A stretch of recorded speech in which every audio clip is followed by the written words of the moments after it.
আসসালামু আলাইকুম গাইজ, তোমরা যে যেখানে আছো আশা করি ভালো আছো। আলহামদুলিল্লাহ আমিও তোমাদের দোয়া ভালো আছি। প্রতিদিনের মতন আজকেও তোমাদের মাঝে রান্নার ভিডিও নিয়ে আসছে। আজকে লাল মুরগি দিয়ে আলু দিয়ে রান্না করবো। ফার্স্টে কড়াই বসিয়ে দিয়েছি, পরিমাণ মতন তেল দিয়েছি, পেঁয়াজ দিয়েছি, দারচিনি দিয়েছি, একটু পেঁয়াজটা ভাজা হয়ে গেছে। এখন দিয়ে দিব পানি মশলা কষানোর জন্য। পানি দিয়েছি। এখন এই যে 2 চামচ হলুদ, 2 চামচ মরিচ, পরিমাণ মতন আদা রসুনের পেস্ট, পরিমাণ মতন লবণ দিয়ে দিচ্ছি। দিয়ে এটাকে নেড়ে দিব।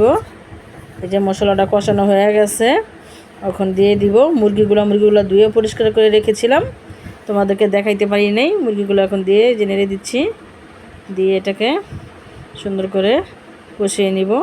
আর এটা দেখো লাল মুরগি তো অনেক পানি উঠেছে, পানির পরিমাণটা অনেক বেশি, আর এটা সময় লাগে অনেক। এখন ঢাকনা দিয়ে ঢেকে দিচ্ছি।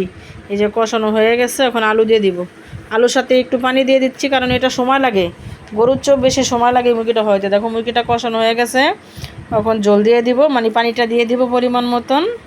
পানিটা একটু বেশি দিয়েছি, একটু মানে সিদ্ধ করবো, শক্ত আছে। ঢাকনা দিয়ে রেখে দিয়েছি, প্রায় হয়ে গেছে। এখন দিয়ে দিচ্ছি জিরার ফাঁকি, দিয়ে এটাকে সুন্দর করে একটু নেড়ে দিব। এই তো নেড়ে দিয়েছি এটাকে। দেখো মুরগির মাংসটা হয়ে গেছে। যদি মুরগির মাংসের রেসিপি তোমার ভালো লাগে, লাইক কমেন্ট শেয়ার করবে। আল্লাহ হাফেজ।